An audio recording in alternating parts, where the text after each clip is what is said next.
This is Failing Justice.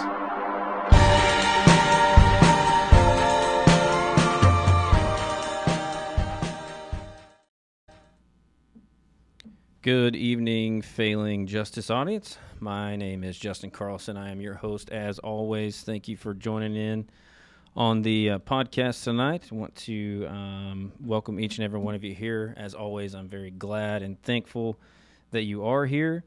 Tonight, we're just kind of going to jump right into the show. I've got my buddy with me, as you remember him from last week, Preston Green. What's up, man? Hey, man. How's it going? Good, brother. Thanks for coming back on the show tonight. It's always, like I said last week, it's always fun to be able to sit there and have conversation with my buddy because we talk like we conversate all the time, but being able to bring our conversation on camera, I feel like it's beneficial to those that are watching and listening. So anyway, again, like I said, I just want to kind of jump right into the show. Last week, I wanted to kind of touch a little bit on the things going on in the Middle East right now, and in Israel. We didn't really get time to do that, and so I don't want to spend too much time on it unless you live under a rock. I mean, you know, then you don't know what's going on. But right now, there's just a lot of turmoil, violence, a lot of fear and unknown things going on in Israel right now. And I think it's the reason I want to talk about, like, why are you talking about that on this podcast? I mean, I think it's very relevant to a lot of things. And just to also talk about the severity of the situation and just how serious it is over there. My dad's a preacher, and growing up, I heard a lot about, Israel and prophecy and things that, things that are to come over there. And, as a kid, you just kind of really and truly, it's just in one ear and out the other. And I was telling Preston the other day, I was like, man, like, sometimes I kind of wish I would have paid more attention to what was being said and taught. But I do know some key things, some real key things. And right now, there is no doubt that the prophetic scripture is unfolding just kind of right here in front of us.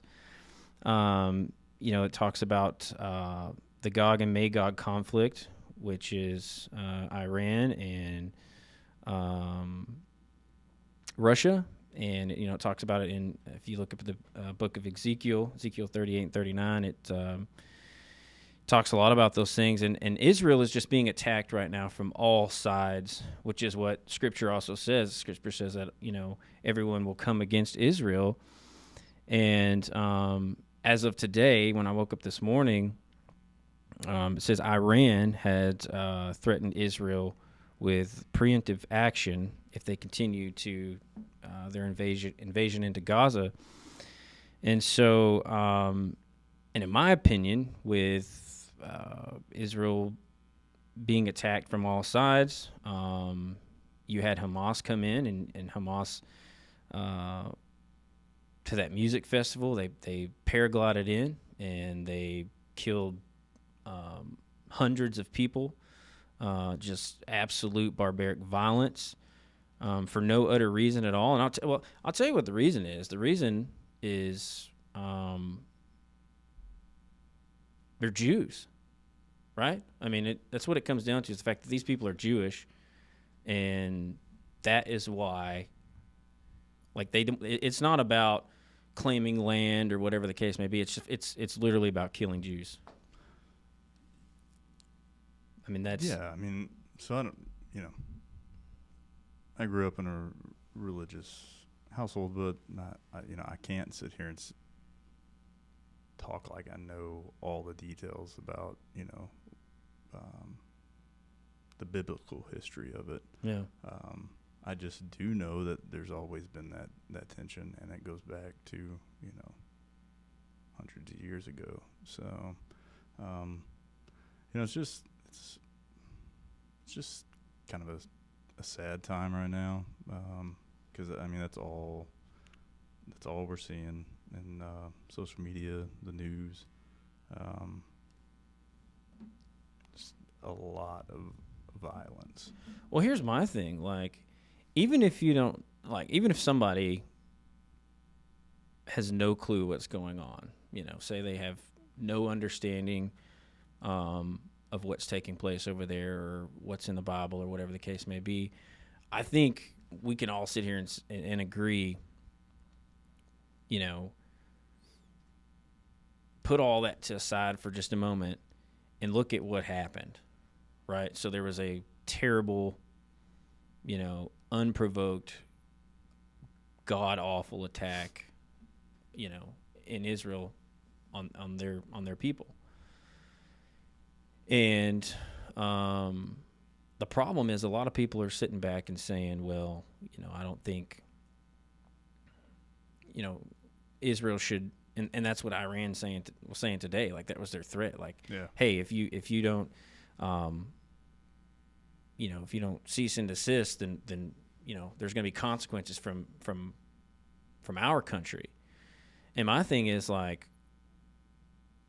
forget everything else. Look what happened. Look at those guys that came in, killed, 200-300 people, whatever it was, just in that, in that particular incident. And Israel's supposed to do nothing about it, right? But it didn't stop there. I mean, it didn't stop there. Like, they continued, all these other attacks with these rockets. I think there's somewhere in upwards of 1,400 people that died. I think there's 30-something Americans that are dead, 13 that are missing. And like, these people have taken capture. Hamas has taken capture all these hostages in Gaza. And they're not, they're using them as human shields. Like, they're not letting them leave, because Israel has come in and said, hey, they've dropped all those pamphlets over the weekend. They were like, hey, like, get out, shift out of here. Well, I think a lot of the people that don't understand, and it all just depends on what you're looking at, what you're reading, what news station you're watching too, right? That's the problem.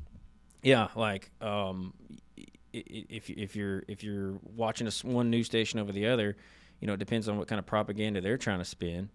But the fact of the matter is, Hamas is not and I agree, the Palestinian people overall, there's probably a lot of good people there, right? So I don't think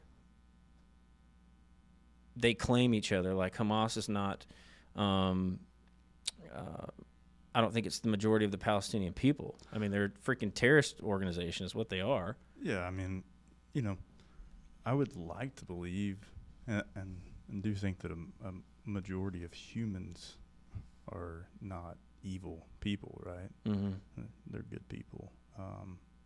So that does present a challenge on, just the different narratives, and we're seeing a lot of them. We're seeing a lot of support for both sides here in our own country. So, yeah, I think that. Sorry, somebody told me to turn your mic up a little bit. I think what's going on too, man, is no matter how you look at the situation, because over the weekend there was a bunch of guys or people in general that were just you might have to pull that a little closer. There were a lot of people that were protesting in the street here in Dallas, and really all over the nation, and they had Palestinian flags up, and they were saying things like free Palestine, and it's like, I don't understand that. Like, where are these people getting the information? Did they not see Israel has every right to defend themselves? Did they not see the violence that occurred? And it's really just a nasty situation, if we're being honest. Like, well, that's the thing about, like, war. There's always two sides, two different stories. Yeah. The arguments that I've heard from the other side, in defense of Hamas, or, is that they're reclaiming, and that Israel has done the same thing to them multiple times in the past. So I don't know. It's just hard to believe multiple narratives these days. Yeah. You don't know. You don't know if you're being told the truth. Well, that's the thing. I was seeing where a bunch of, like, if you scroll TikTok's like, there's so much propaganda and crap on TikTok. It's unbelievable. Like, you scroll through there and you just see, like, I don't understand where these people really get their information from, but, if you're getting your news from TikTok and individuals, you're not vetting it out.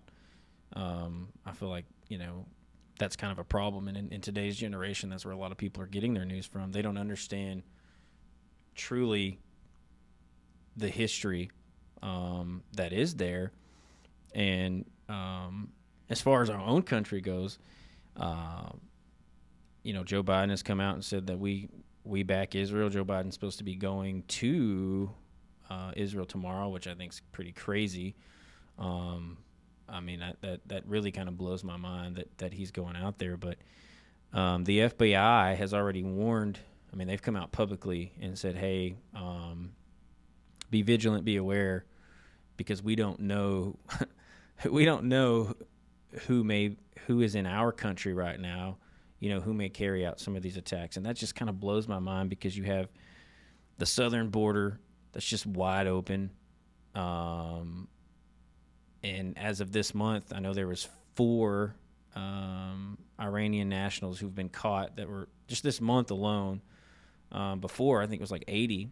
But as of this month, there was 4 Iranian nationals who were caught at the southern border here in Texas that were on the terror watch list, that were known to be on the terror watch list. And so that's what happens when you have poor policies of keeping the border wide open, because who knows who in the world is in our country right now that is just waiting to carry out an attack here. And when the FBI comes out and says, hey, you guys should be aware and be vigilant, I mean, I feel like that's kind of a problem, Something else that I thought about too was all of this stuff going on, like, obviously it's real, it's here, it's right in front of our faces, it's present. But I feel like there are those in our government that could use it as a distraction for who knows what else, right? Yeah, I think that's one of the problems with the news in general, all the narratives that are getting spun. We seem to be living in a time where the agenda is to put fear in everybody, because if you just constantly scare everyone or make them fear the unknown, then it's kind of hard for them to realize what's actually going on. So, that's. I think there's always an agenda, Yeah. So. No, I think so too.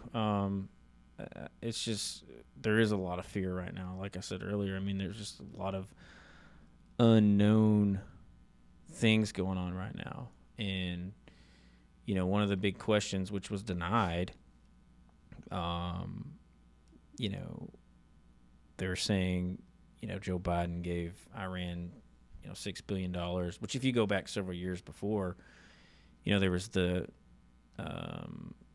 Iran deal where Obama gave them pallets of money.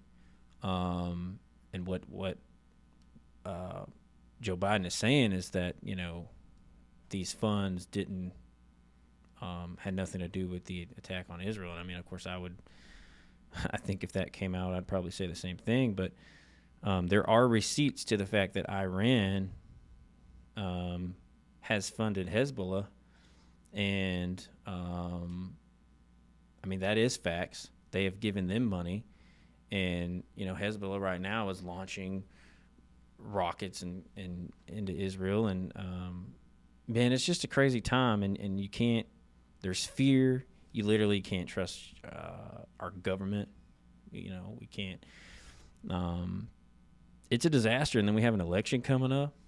I mean, that's in anybody's hands right now too. Well, I mean, let's just start with the fact that we can't seem to elect a Speaker of the House right now. So, yeah, I don't know. As of this afternoon, probably about 2:00 or so was the last time I updated on that, and they still hadn't done anything as of that. I think they're done till tomorrow. Yeah. So that's and that's another thing. I mean, they're also that's kind of halted. Certain decisions can't be made without that. So, really just an overall crazy time, and being a Christian guy, and I'm not, a lot of people say, I'm a Christian. I never said I was the greatest Christian in the world, but I am a Christian. And so the fact of the matter is, the only thing that you can really do in this situation is just pray. I'll be quite honest with you. Everybody that keeps saying peace and stop, I don't think there's any stopping where we are right now as far as what's going on over there. No. I think Israel is fed up. They've showed restraint for a long time, and I think at this point they're full throttle ahead. But here's my thing too: if you don't know anything about the situation and you're looking in, who's warning who? Like, hey, get out. This is a bad area to be in. Like,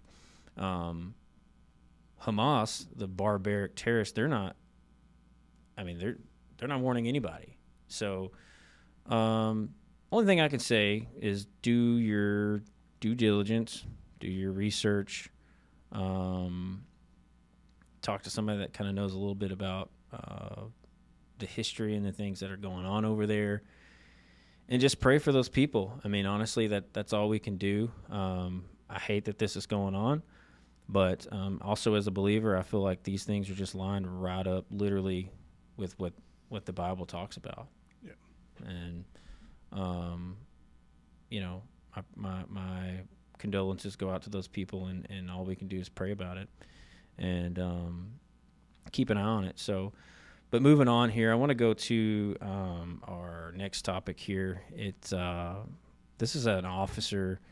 This has kind of been an ongoing deal. I've been following it, but it just resurfaced this week because of an indictment. But so what I want to do is I want to play this video. I want to give you a quick backstory. Well, actually, let me play the video first, and then after I play the video, then I'll give you guys the story. I want some masses home. What happened after that request that led to an NYPD officer facing charges? Good evening, I'm Dick Brennan. And I'm Dana Tyler. That officer pleaded not guilty during an arraignment today. He's accused of repeatedly punching a man while responding to a call last December about an emotionally disturbed child in Harlem. CBS 2's Alice Gaynor has the story. Police body camera footage from December 7th, 2022 shows Jerome Collins asking officers repeatedly to put on a mask inside his apartment. Can we get some masses home? Relax, man, relax. Nah, I want some masses home. I'll wear a mask. It's fine. All right, if you're not wearing no mask, please step back. For about 10 minutes, he continues to ask. My son is in here.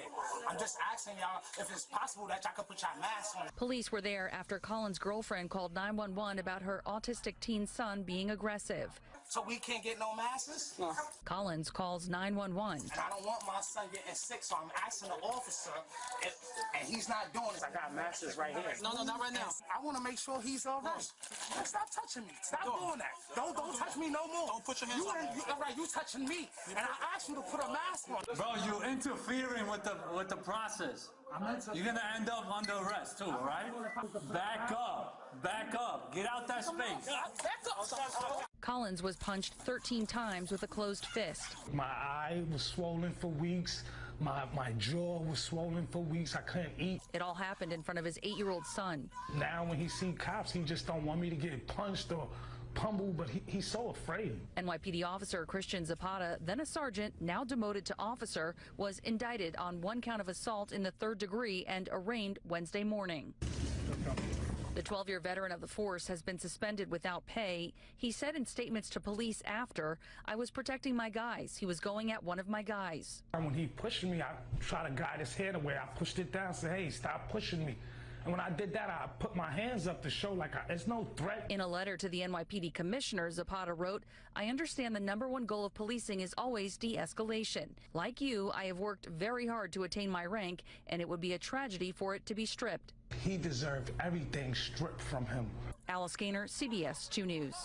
And he was initially charged, arrested, and the Manhattan DA declined to prosecute. The DA says his office will continue to impartially investigate instances where members of law enforcement use unnecessary force. All right, so it's pretty crazy, right? I mean, backstory to that. Police get called because, and this happened back in December or January. But like I said, I've been following it. It just resurfaced this last week because they initially declined to indict this guy, Officer Zapata from NYPD. They initially declined to prosecute him, which I was kind of, I was initially baffled. I was like, what? Why aren't we prosecuting? But anyway, they come out earlier at the end of last week, and they said, "Hey, we are gonna prosecute him, indict him on one count of assault." But what happened was they got called out there. I think the mom ended up calling because they had a kid. Their son was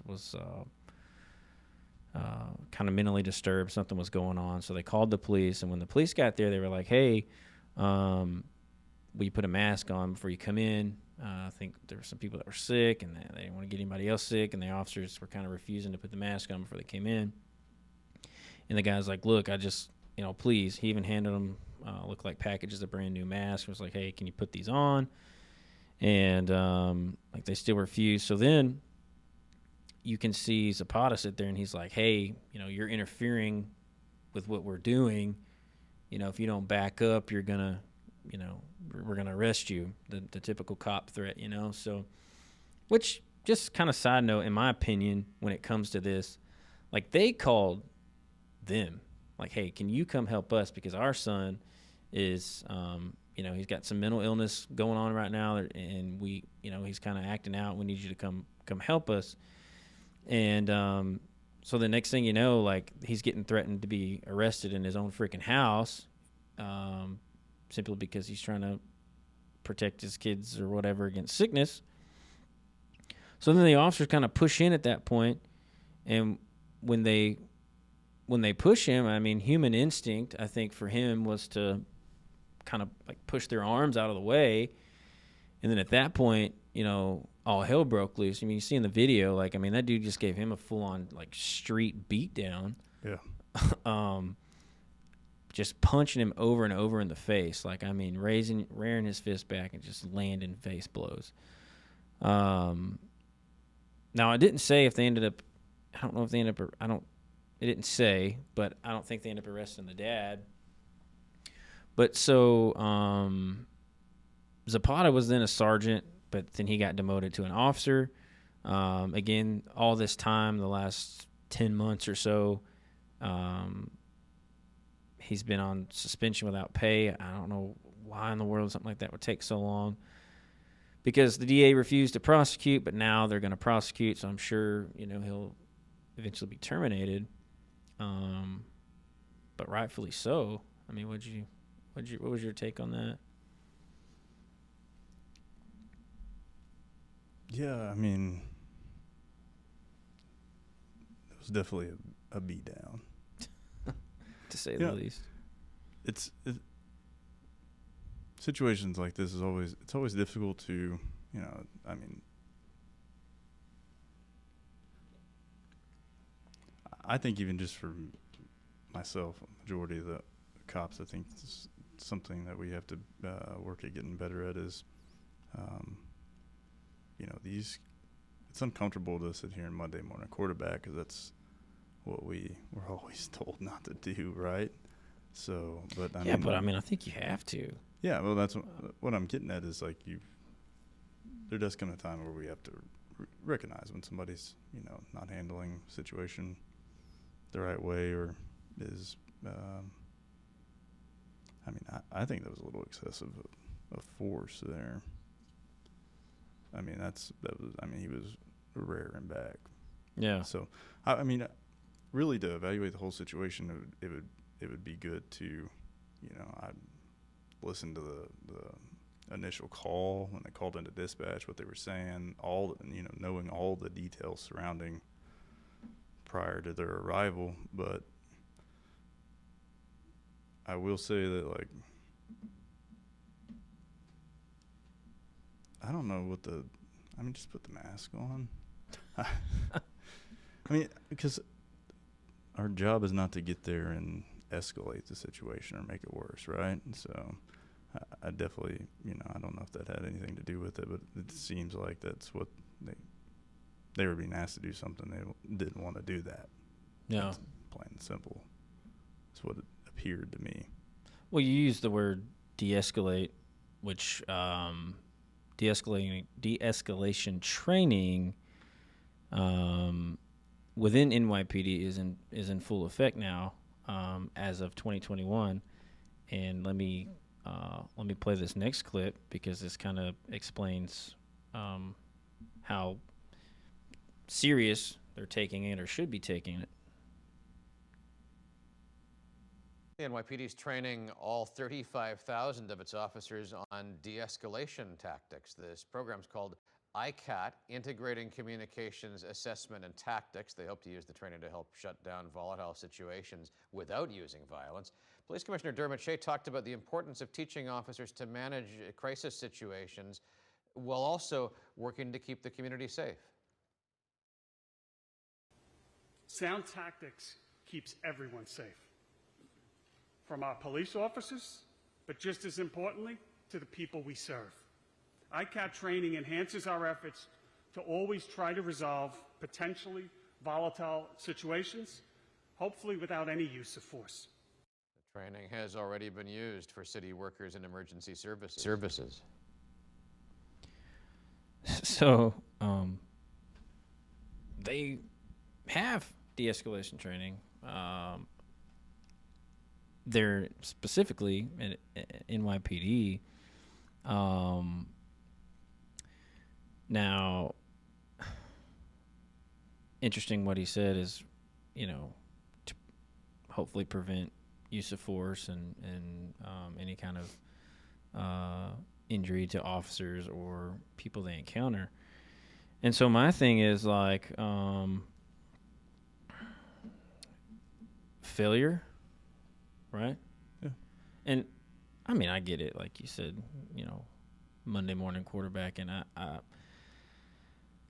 I've already received, people send me things, and that was one of the things I got one time was, all you're sitting there doing is Monday morning quarterback, and I'm like,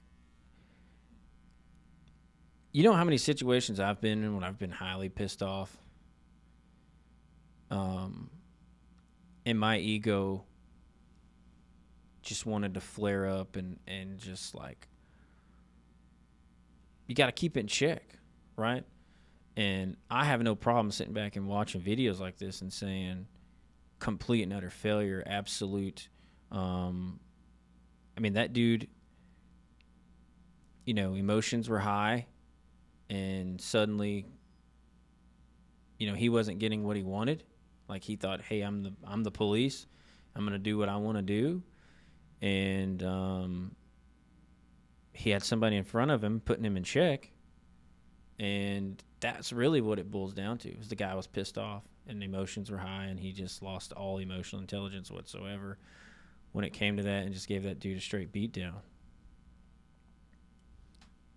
Yeah, definitely wouldn't disagree with what you see there. I didn't see anything to call for that. Yeah. The use of force was a bit excessive there. And de-escalation training, go ahead, sorry. And I'm trying to think, like, went to the academy in 2016, and we had de-escalation training. So why is it's so 2021 was when they first introduced this, and the largest police department. Yeah, that doesn't make. Well, and I mean that goes back to kind of after doing my research as of 2021, because I couldn't find a stat that was after 2021. So year and a half, 2 years ago was the most recent stat I could find. But it said at that point in 2021, there are more than 20 states in the U.S. that like they don't have any kind of de-escalation. It doesn't sound right. That doesn't sound. Yeah. I don't understand how that is possible. Well, Texas didn't put theirs in until 2017. As far as like a mandated. Yeah, but I saw. So I think surely they teach that in the academy in other states. Yeah, I mean, I think maybe they've briefly touched on it. Yeah. Because I pulled the TCOL, Texas Commission on Law Enforcement. I pulled their, because we were talking about it the other day. You're talking about pulling like what they teach in the academy, 720 hours or something like that. Yeah. And I'm trying to remember, man, like obviously it wasn't extremely significant during my academy back in 2010 because I think it's always been hinted on in the academy, like just real brief, quick, and in a hurry, like, hey, try to de-escalate, try to calm things down. But never did we spend, I don't think, any significant amount of time that I can remember back in 2010. And you said you went in 16, so you don't know what you guys had exactly then in 16, but yeah, it was definitely a part of it. I can't tell you how much time we actually spent on it, but I mean, I think that's another major issue that we're facing right now. I always had a chief I used to work for. He'd always have this saying. He said, well, there's three things we don't do well in law enforcement. We don't drive well, we don't shoot well, and we don't write well. Those were his big focus when it came to training. I would be inclined to add that we do not conversate well whatsoever. So, I mean, our ability to, de-escalate things just by using our words seems to be something that we struggle with. And I think a lot of it has to do with, like you said, ego. I honestly think that's like to me, that's the number one thing that comes to mind it's like we talked about last week. They teach you from the start, like, you are the police. You're in charge of that scene. What you say goes. How many times was that drilled into your head in the academy? And so, to me, looking at this video, and again, like I say, I don't want to pick on that guy. I mean, I kind of do because that was absurd. But at the same time, it's like I've been pissed off at a scene where something's not going the way I want it to go. Maybe it's not necessarily like written down anywhere in law what I'm thinking, right. But I've been in that situation where I've been really pissed off. Now, I've never just gave anybody a street beat down like that, but I would hope not. Yeah, I mean, and so I get it, man, but that's the number one thing that comes to my mind is ego. Yeah. Definitely ego, but I think it goes back to,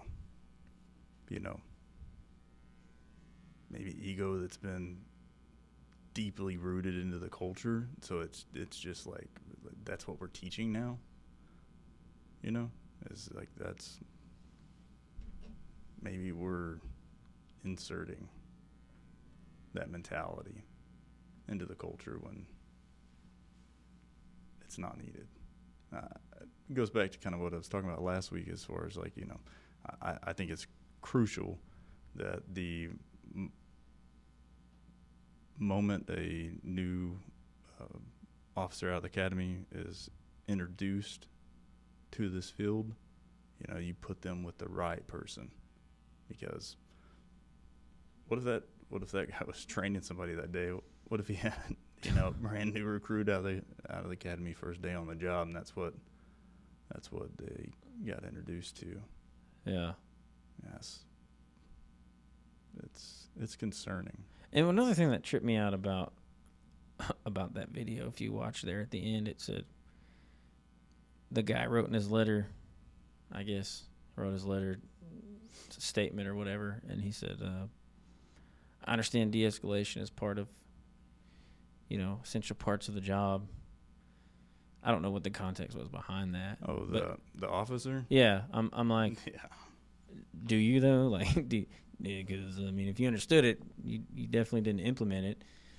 And then another thing, he was kind of disturbing, and two things. One, if you look at him in that video, he just looks as he's walking out of court. You know, he just looks real crass, like just real like disconnected. You know, kind of like I shouldn't be here right now.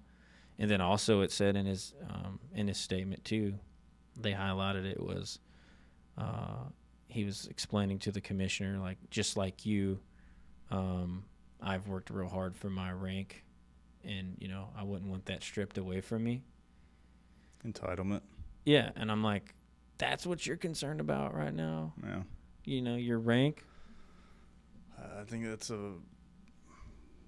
that contributes to the toxic environment or, you know, workplace that we currently have going on. It seems like the thing to do to get ahead is to bring the person above you down. I mean, that's just this repetitive behavior that we do, and it's just this obsession with rank. And now, don't get me wrong, I think there's a time and place. Rank is important. Your position in organization is important. But, yeah, I mean, a statement like that is, to me, it comes off very entitled. Like, just because you work for it doesn't mean that you can't get it taken away. Doesn't mean it's permanent. Because you earned it once doesn't mean you stop, right? Yeah. You earn your position of leadership doesn't mean you have to stop leading. Yeah, and my thing is, too, going back to just, I mean, it gets talked about all the time because I don't think you can talk about it enough, is the public's perception, right? So I'm sure that, I mean, that was obviously a New York City news station. So that's all over the news. So you see that community, that like that guy's neighbors in Harlem, which is where it was, there in New York City, and going back to the public's trust, like how in the heck, how do you overcome something like that? You know, when that's just what you're seeing just day in and day out. And like that guy, that guy, like he called the police for help, right? Like him and his family chose to pick up the phone because they couldn't handle the situation. And they were like, hey, we need you guys to come intervene and handle it because you have the expertise, or should have the expertise to handle it.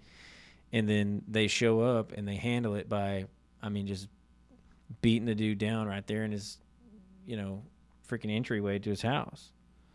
So I say all that to say, like, how do we recover from that, you know? I mean, that seems to be a recurring issue. I mean, if you're working in this profession right now, you got to understand that if something goes wrong, you best believe it's going to end up on the news, social media. Somebody's going to be recording it. You've got a body camera on, and it is hard. You know, you talk about building that trust. Another thing I find concerning about this is that it's taken till now, until the prosecutor decided they wanted to do something about it. So you have this come out, people see this, they see that there was an issue, the community has a problem with it, and then it's, over a year before anybody does anything to say, hey, we got it wrong, we messed up. You know, one of the first steps to build that trust is you just got to own it. When we're in the wrong, we got to own it. Say, hey, yeah, that's not what we stand for. That's not what we're trying to do here. You got to go out there and fall on your sword. You got to be vulnerable. And I think in certain circumstances we're getting a little better at that, but this wasn't one. I'd be concerned, you know, living there if the people who put us in those positions, you know, I'm kind of thinking on the DA side, you know, the community put those prosecutors in those positions, and then they don't do anything when, you know, they're saying, hey, we got these issues. So yeah, you know what it was. Alvin Bragg was too busy prosecuting Donald Trump. Prosecuting Donald Trump. That you know that's what that was about, man. But yeah, I agree with you, dude. I mean, you just gotta wonder, like, why was that? I don't know why it took 10 months. You know, I'm curious, like, was the dude getting paid for 10 months just chilling? It's probably a union environment, right? Yeah, for sure. So I mean, a lot of red tape. Yeah, even you know, him still being employed or, you know, receiving pay, that doesn't surprise me at all with it being a union environment. I would think that's probably routine, but I'd have to look into that. So Texas, I want to pop this up here. This is straight from the Texas Commission on Law Enforcement curriculum that they teach. It's an 8-hour mandate. So if you have a basic, like if you're in the police academy and you're chasing a basic certificate or maintaining a basic certificate or chasing an intermediate certificate or chasing an advanced certificate, you are required, at least in this state, to undergo 8 hours of de-escalation training. And I pulled this right out of the curriculum in the instructor's handbook. Try to pull it up here, make sure. Okay, so it says here in the introduction, I highlighted it, explain the purpose.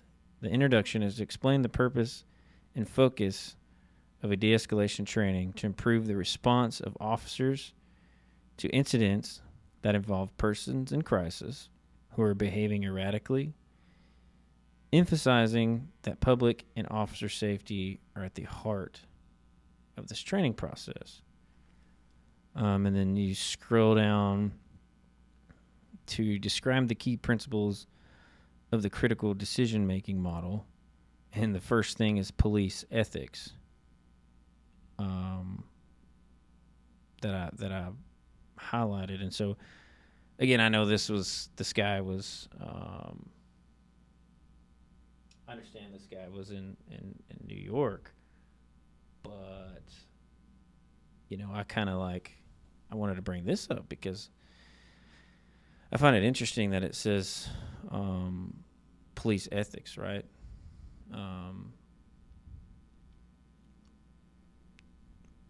is that obviously I feel like that obviously that exists with some people.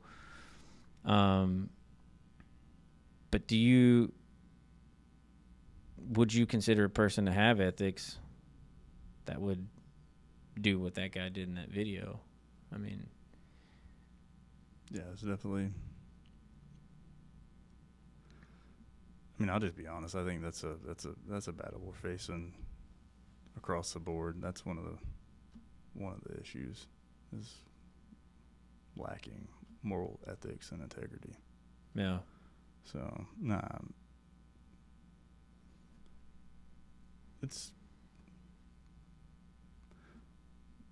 that's another thing too with these training programs, man. It's just 9 times out of 10, I don't know. Who writes this stuff? I don't know. I'm curious who writes this crap. Well, and then it's also this mandated stuff, right? So like we have an event, we're in the wrong, we bust out some training. Legislature goes down to Austin and says, well, we're gonna fix this by, man, I can't forget how long ago it was. It was probably 8 months ago or something. There was AOC put out a tweet. Now, I'm not saying I agree with her political policies, right? But the context of the tweet actually was pretty good, and it was basically, it was after an event, pretty major event had happened. The context of the tweet was like, well, when are things going to change? We've mandated training. We've added funding. We've, mandated body cameras. And we're still having these issues. So I feel like a lot of it's, a lot of these things, sometimes even the training's just this fluff that we throw at it, put a Band-Aid on it, and we're not getting down to the root cause of what's causing the problem. And I think that's where we have to start looking within, looking inside the organizations, looking at the culture, looking at the leadership, because I guarantee you this is probably not the first time this officer's reacted that way. Probably not. It's probably just the first time that attention's brought to it. So, that falls back on poor accountability and leadership. That we're not saying anything. We're not speaking up when we see something wrong.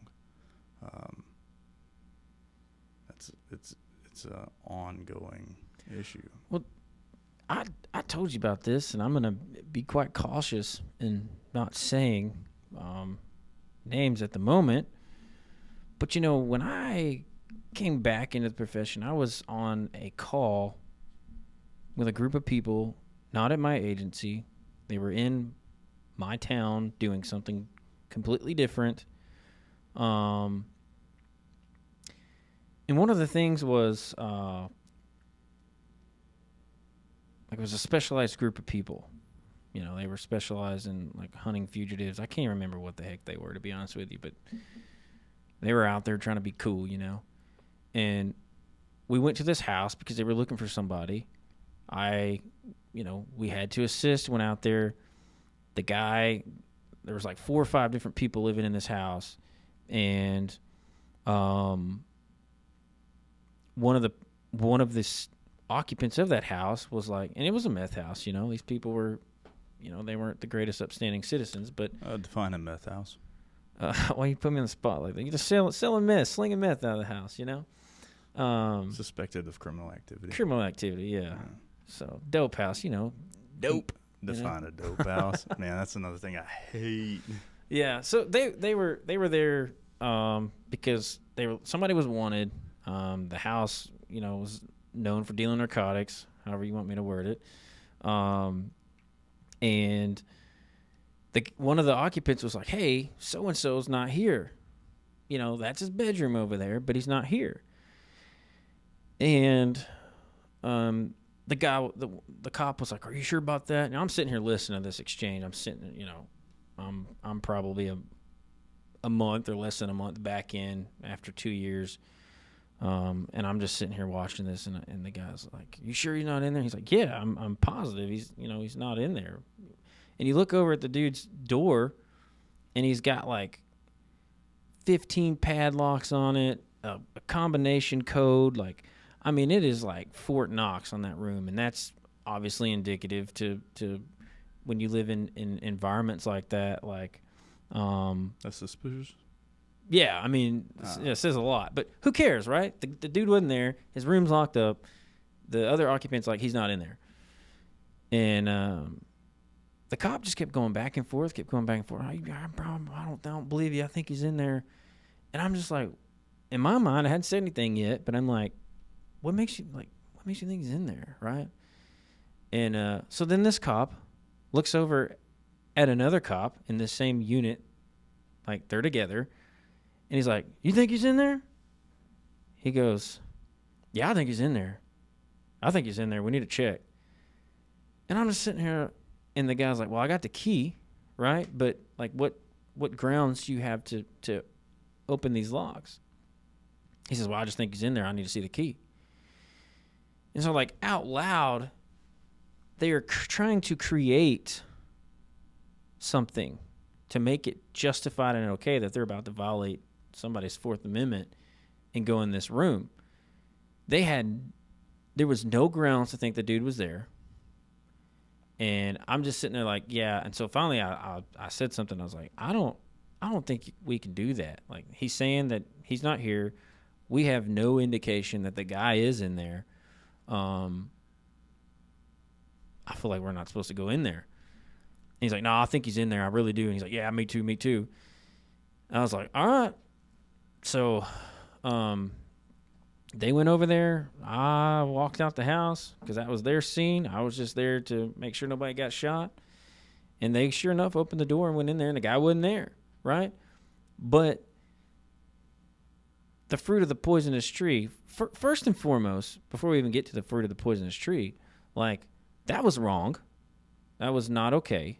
I don't care if I don't care what the circumstances were. I think the guy was wanted for, it was a felony something or another. I can't remember, but they basically just strong-armed that other occupant to open that door. And they go in there and he's not in there, and I'm just like, this is absurd. Like, this is what happens. I mean, these are real things. I'm back in law enforcement. I already have a bad taste in my mouth. And then, boom, this happens right in front of me. And I'm just like, and just think, man, like, how disheartening that is of how much of that really goes on. I mean, I know it goes on all the time, every day. And not everybody's that way. I don't want to generalize all of us, because clearly not everybody's that way, but I'm just sitting here like, that's a problem, man. And I can't remember why I got on that story. The story was so long, and I totally forgot what I was basing that on. But to me, man, that's just ethics, right? Police ethics. Yeah, kind of how we, it seems like we're at a spot where we're repeating the same behavior over and over and over again. I guess expecting a different result at some point, but we're not going to get it. Mm-mm. And it because don't get me wrong, like, I think there, you got the spirit of the law and you got the letter of the law. Yeah. Right? And, basically that's officer discretion. There's certain things that you can't mess with. My opinion, one being people's, constitutional rights. But I am a firm believer that there is a time and place to operate in the spirit of the law. Yeah. But I can't tell you what those circumstances are. Well, it's like you said last week. And should be. Not everything's the same, dude. Yeah. You could come out here tonight and approach drunk driving call on this side of town, and the circumstances be completely different than the one you're going to face at 2, 3 o'clock in the morning on the other side of town 7, 8 hours later. Like, you know. Yeah, we had it out about that one time. We did, yeah. About them DWIs. We did, man. And I don't think that just because you handle one situation one way or and another situation completely different, that you're necessarily in the wrong, right? I think that the intent of the law should be to use it. It's like a tool, you know. You've got all these different violations, but it doesn't mean that you got to use them all. You know, they're there for a reason, and the intent should be use it as it applies. We talk about justice. I think you know, if I'm in a situation and seeking justice, you know, somebody has harmed me or mine, and I want justice for me or mine, my version of justice is going to be different than yours. I think that's why it's important for us to sit and listen, take all the facts into consideration, and then we act. Then we determine what, you know, what the best course of action will be. And it's not the same thing every time. You know, the situation you gave is a little different, but it goes back to ethics. I don't think you're unethical or don't have integrity if you're using the spirit of the law in a beneficial way for that person who's seeking your help, right? And that's hard. It's hard because there's no set standard. No. There's no like, okay, so if you want to use the spirit of the law, this is what you do, A, B, C, D. Because it's not like that at all. And you have to understand, this is what I tell people. This is, you know, I go on and on about this with my partners that I work with on the street. You know, sometimes you just have to make a decision, even if it's wrong. But as long as it's not unethical, immoral, or illegal, then I'll support you, right? Yeah. If you're doing it for the right reasons. And that's not, it's not going to be the same across the board for every situation you come into. That's the difficult part of this job, I think. I mean, it is, and then the other thing is you have, you know, you mentioned that argument that we had. We had a call, and you mentioned, you know, we got into it after the fact because we disagreed. And the thing is, like, how you would handle a situation isn't always how I would handle a situation. How I would handle a situation is how you would handle, and all the other, you know, 200,000 cops, however many cops are out here, like. But I think you got to start somewhere, right? So I think you start with the training. And I don't mean just black and white. There's got to be curriculum. There's got to be, you know, there's got to be CYA. There's got to be things in writing that you put up there. That way you can say, hey, we did this. But you know, it's like I said last week, it goes back to you have these 20, 30-year vets who are just burnt out, who have been doing crap wrong for years, and then they go to these academies and they teach. They read the black and white, right, because they have to, but then eventually they put the cursor down, they put the pointer down on the table, and they start talking. Let me tell you how it really is. Yeah. And it's like, I mean, what you just described, as long as it's not immoral, unethical, or illegal, but in your heart of hearts, you're doing it for the right reason, for the right benefit of the people that you're dealing with, you know,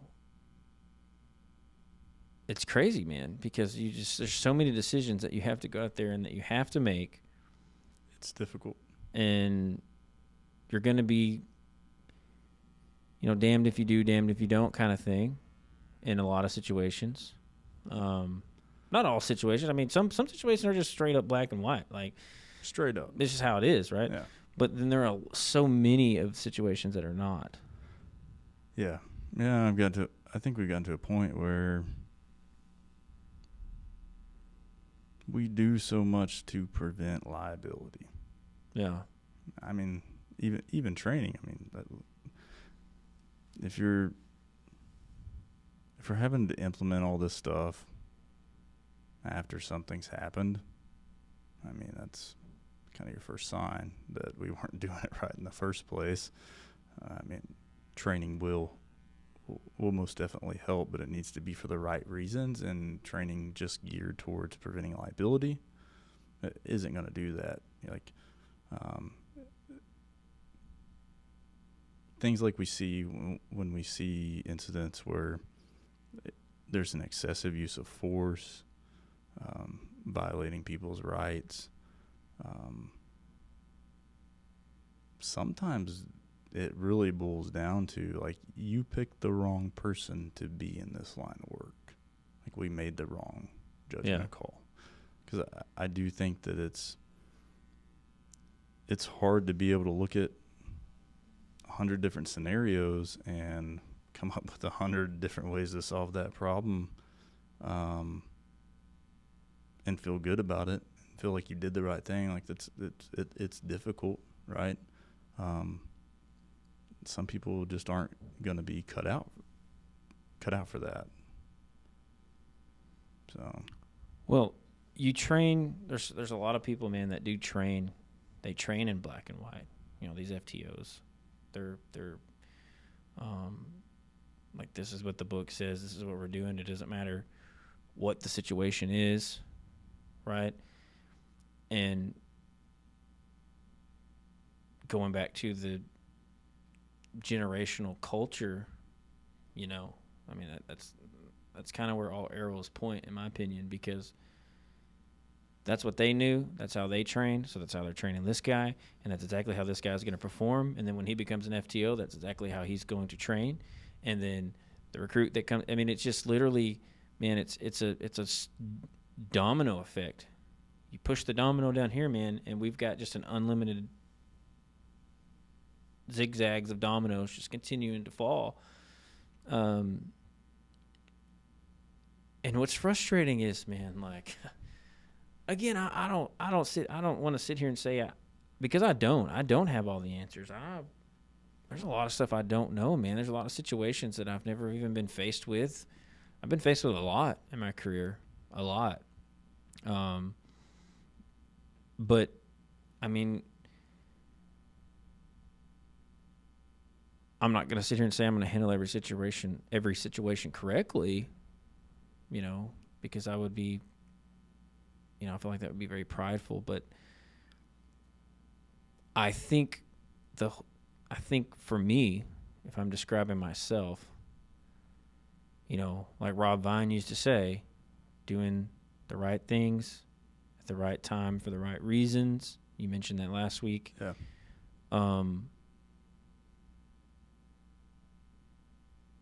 Your intentions are aligned properly.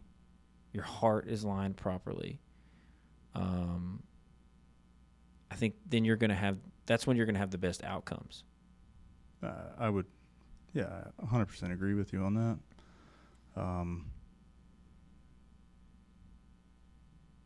That's the hardest thing too. Is, like you said, you mentioned, like, your heart is aligned. I mean, being compassionate. It's hard. It's hard to teach that. You can't teach that. No. I think I mentioned it last week. Like I can't teach somebody to be a good person. Just can't do it. But what about, let's just say, going back to these 21-year-olds coming in,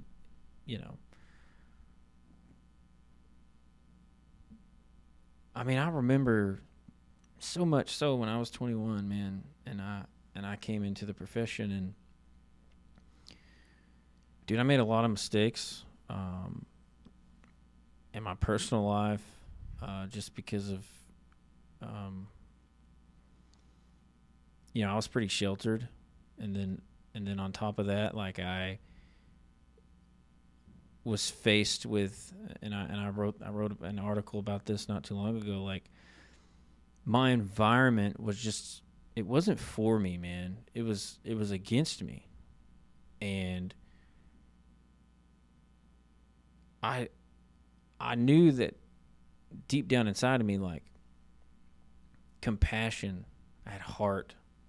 It's always been there. But I noticed that there were times where I was faced with something, on like a call on the street, a situation, and something inside of me, like inside of my chest, was like, I look over, I've got rank on scene, I've got a corporal or a sergeant or a lieutenant even, and in my heart, I'm like, all right, I know this is what the law says that I need to do. Or policy. But I don't feel, again, justice will be served properly if I handle the situation that's the way it's written in black and white in the book, in our SOPs back at the station. And then I remember there's so many things running through my head. I remember one in particular, and I went to the sergeant on scene, and I said,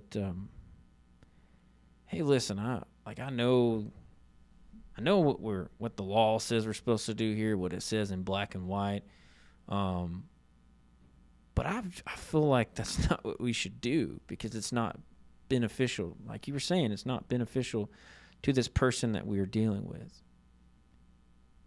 And I remember that sergeant looking at me and saying, "Can't win them all, son." This is an old guy, dude, probably like 60s, just dried up, angry cop. And he said, "Go deal with it." And it's like, but then what makes it hard, going back to what you were saying, see, I would have been able to handle that the way I wanted to handle it. Okay? And then the following week, this person's family member was put in the same situation. And then you have that old crusty, grumpy sergeant come up, and he's by himself, and he handles that a totally different way. That's when you get people in an uproar, and they say, "Well, they did this here, but they didn't do this here." How do you prevent that? Yeah. Special treatment, accusations. Yes. Yeah, or unfairness. And to me, that's when you have people that crack down and say, "Okay, this is the way we're doing it. No ifs, ands, or buts." Mm-hmm. But the no ifs, ands, or buts does not apply to all situations. No, it doesn't. So I would, and we're not talking about murder or child molestation or heinous crimes, right? No, there's a line you got to draw. Yeah, situations like that, completely different. This is just everyday routine stuff that we come across, like responding to disturbances. You can even make it about whether you're going to write somebody a ticket or not, right? Like, it's just the the opportunities to have discretion, do the right thing for the right reasons at the right time. So yeah, like you could have handled that, a situation one way, somebody else comes along and handles it a completely different way.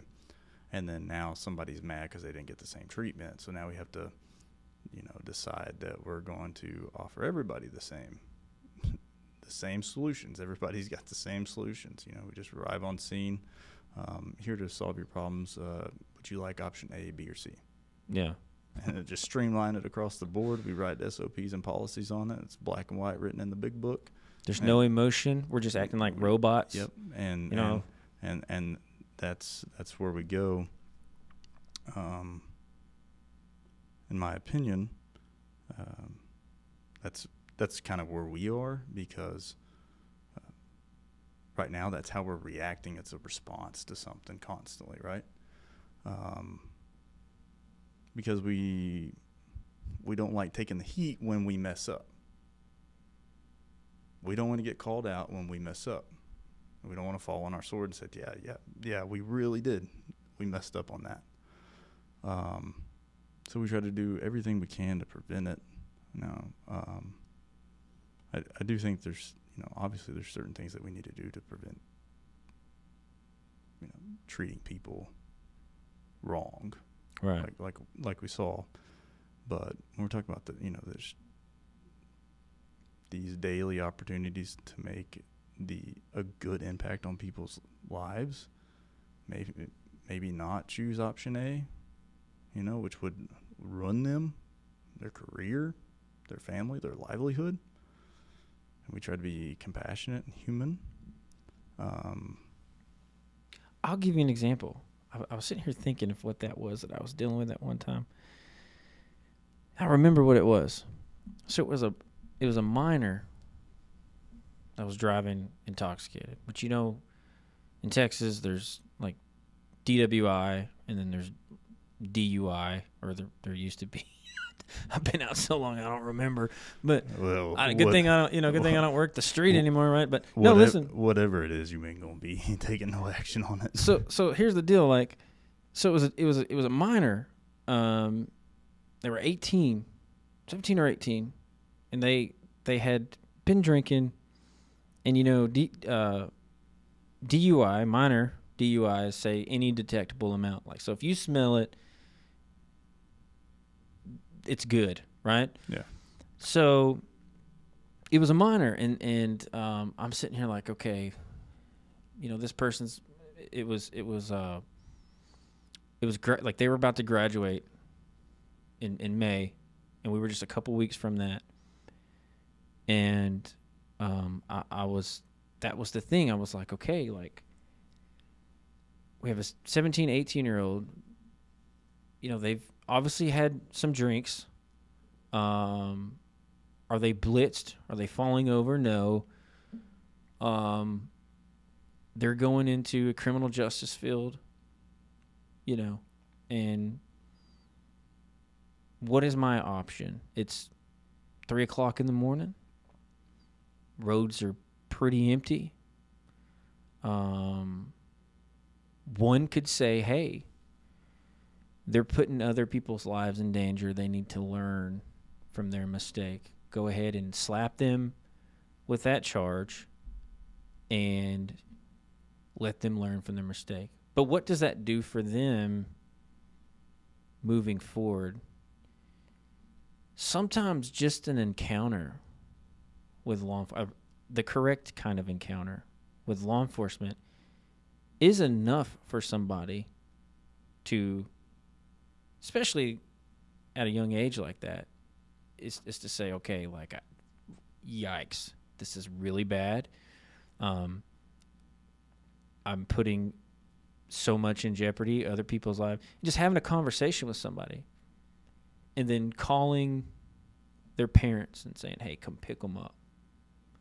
Versus putting them in handcuffs, taking that minor down, or down to the jail, exposing them to all this, and then what? Like, that's a black mark on their entire life that will follow them forever. But then you have the people that say, you know, like I said, that are on the flip side. My mind was like, I don't want to do that. But then you have the guy on his third DWI, you know, well, you let so-and-so go, you know, like. Yeah, but so-and-so didn't have 2 other DWIs. You see what I'm saying? Like, there's just so much. And with the black and white of that situation that I just explained to you, you know, how do you handle that correctly? There's many ways. The law is black and white. So what's written in the eyes of, you know, your supervisors, your command staff, your DAs, you know, your legislators, that's what's right. But I feel like you got to approach things differently. You cannot always just approach it that way. What's black and white is what goes. Yeah, I don't believe in that at all, and that's not how I police either. Yeah, I'll be the first one to tell you. I don't either. I don't think there's not anymore. Yeah. And I think that we've gotten to that position because when it does come down to, you know, you've got 2 situations handled differently, somebody wants to complain about that, but everything was done for the right reasons. Like the intent was good. These days we don't have leaders willing to just stand up and say, no, my officers handled it the right way. We need a Grady Judd from Florida, that sheriff in Florida. We need, you know what I'm talking about? I don't guess I follow. Oh man, Grady Judd. I wish I had a video of him. He's that guy that gets up there. He's always on. He's doing his press conferences, and he usually has like cutouts of the suspects or the victims, and he'll put them up there. He'll be like, "Hey, this is so and so did this today, and you know, like this is how we responded. Like he pulled a gun on my officer, and we shot him. You know, till the only reason we stopped shooting is because we were out of bullets. Like, oh, that guy. Yeah, just just like that dude is a leader, man. But unfortunately, that's not widespread. No. Here's where I think we start. Is we start by hiring the right people, having the right conversations when we're looking to bring somebody into an organization, right? Not just hiring somebody just based solely on their qualifications. Right. Just because somebody's qualified on paper doesn't mean that they can do the job. So we start there. And then we start with building a foundation of vulnerability-based trust where the leader of the organization immediately tells that officer, like, hey, I trust you till you give me a reason not to go forth and do your job and do it for the right reasons. Do the right thing. And then when we get confronted with, you know, issues, and we have to explain ourselves, or we have to explain why an officer did something that would be considered in the spirit of the law, right? It fit for that individual at that time. We don't back down from the decisions we made. We own it. We own the good decisions and we own the bad, and we have leaders that stand up for that. And it's difficult to do because then you revert back to like the liability. Another good argument that could be made for this, in my opinion, that I see is like this big deal about pursuits nowadays. Like, there's no chase. We ain't gonna chase. We ain't gonna chase. We're only chasing for violent felonies and DWIs. Well, I don't know why you would consider chasing somebody just solely based because you think they're drunk. I would think that it would be more dangerous to chase a drunk person. But so I was working a gig this weekend, and side gig, security gig, and guy came up to me and he's like, I'm a cop out of, I don't know, somewhere, like West Texas or something. He's like, I've been on the job for a year. He's like, how is it up here? I was like, we're doing good. I love where I work. He's like, can y'all do this? Can you do that? And I'm like, yeah.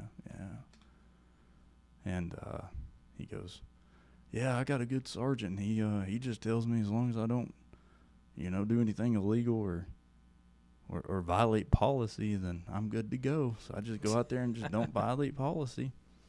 And I'm like, oh, that's cool. He's like, can you chase? And I'm like, we have a pretty good pursuit policy.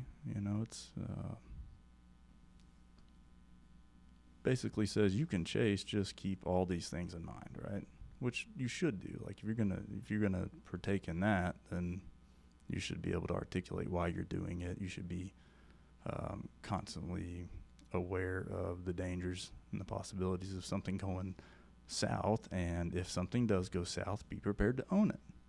That's my perspective on it. So I told him, I said, yeah, we can chase. He's like, no, we can't chase. Can't chase unless it's a violent felony or DWI. And I'm like, well, that's unfortunate, because 9 times out of 10, somebody running from the police isn't just running just because. Yeah. But we've gotten to a position of just avoiding liability, and I think it hurts us, because now I think that drives crime up. Like if you go through a town and you know that if you run from the cops and you're doing something wrong, as long as you keep running, you're good to go. Like I don't see how that we're solving the problem. And it comes back to we're not trusting our officers to make good decisions. Sometimes rightfully so, right? Yeah, man. Sometimes rightfully so. But I think if we want to start really changing and moving back in the right direction, then we have to be vulnerable. We have to trust in, the ones that are doing the job. And then when we mess up, we own it. That's all you can do. And I would like to believe that in the pursuit of building public trust, that you would get a good response out of that, instead of always trying to avoid it, or dance around and worried about the liability of maybe just admitting that we were in the wrong. Because the thing that always gets me is people talk about liability. Like I've done a couple webinars where some of these major, chiefs associations or something to put on a webinar about pursuits or pursuit liability, or you need to do this, you need to change this policy to avoid liability. And I'm sitting here and I'm like, you're giving people a gun and a badge and the authority to walk around and temporarily suspend somebody's constitutional rights, and there's your liability right there, right out the gate. So if you're not willing to entrust in that individual from the beginning to do that, then I think you need to start evaluating the decisions you're making as the leader. Yeah, and man, I really think that just kind of ping pongs back to who we're hiring, how we are hiring them. How? The traditional method, you go right now, dude, and I'm not trying to call out any specific agency, but we're in the DFW area, so like you're constantly crossing a city line into another one, so there's cities everywhere. But I guarantee you go to these websites, man. I guarantee you within just 10 agencies within our radius right here. One of the entire the entire process is going to look something like, application, interview, maybe, you have your physical test. A lot of people are still big on polygraphs for whatever reason. I can't stand polygraphs. That's a whole another conversation that we can have. I think they're crap. Yeah, I don't know how you expect to build a foundation of trust when you immediately come in and tell the person who wants to join your organization, hey, you can join, but sit over here and prove to me you're not lying. Yeah, on a machine that is not, Texas. I just found this out when I got back into law enforcement. Texas, you can no longer offer polygraphs to people suspected of committing sex crimes. That's something that's new as of this last cycle. You can't even offer them. They're not admissible in court. So why are we putting them on cops? Dude, because I know for a fact, I think of 2 officers right now that are solid, good people that I know of that have taken polygraphs at agencies. They failed, quote unquote, failed the polygraph. The agency then says, come back in 6 months. Apply again. They come back in 6 months. Next time. They passed the polygraph. The same question. Oh, you were selling drugs 6 months ago? Now you're not? Cool. You're good. Cool. Come on in. Yeah, like what? Sign right here. Yeah, sign up. We're gonna put a badge on your chest because I know that was 6 months ago you were selling drugs, but now we're good. Didn't trust you 6 months ago. And I'm like, why is that a criteria? I can't think. You know how we interview people at our agency, how we sit them down and we have a legitimate, real face-to-face conversation just like this right here. And we talk about vulnerability-based trust. We talk about them. We talk about, how they view policing. And we have these real heart-to-heart conversations. That's never happened for me in any agency that I've gone to work for. Really? Except for Gladewater. I will say, I say that like I've been to a lot of agencies. I guess I haven't been. But I know, man, I've sit in on a lot of these classes, on these hiring classes, and I know for a fact that people don't sit down and have those heart-to-hearts like we do. It's not accepted. It's just a rigid process. Like, again, herding cows. Like, okay, everybody take their tests. Everybody take their physical tests. Everybody take their polys. We need to weed these people out. We're going to have a list. And it's just, dude, you know how many good people are slipping through the cracks and how many of these guys, Christian Zapatas, NYPDs, we're letting through? A lot. Yes. And I think I said it last week, we tend to dismiss people really quick and immediately. If you mess up on the job or you really messed up before you got on the job, nah. Yeah. And I agree, man, there's some things you just, you can't come back from, but absolutely. But then there's things, man, that I just feel like again, I know how cops are. I've experienced it. I've heard the backroom conversations when they come do backgrounds. I've seen how that works. I've seen how they've done me. And so going back to all this, how we are hiring people, I think the how is important because that'll change your results. Yeah. For the good or for the bad. I agree. So anyway, listen, I think we're going to wrap it up. I think we've had a pretty good show. There's some stuff that I wanted to get to, but that I feel like we will have a pretty long conversation on. So maybe we'll table it for next time. But man, hell of a podcast. Good conversation as always. Thanks for coming in and filling in tonight. I'm actually there's several people that I've reached out to try to get on this podcast. some really cool guests, a lot of stuff in the works. So I just want to thank everybody for tuning in tonight, for being a part of this podcast, as always. And just like I always like to tell you guys, share this, like it, subscribe, tell your friends, tell your family, tell your coworkers, and just share our message far and wide, because like I say, change is going to start at tables like these, with conversations like these, with people like these. So all social media platforms, have a website. This is failinjustice.com. And so you guys tune in next week. Luckily, we're back on our regular schedule on Tuesdays. So thanks for joining in tonight, and we will see you guys next week.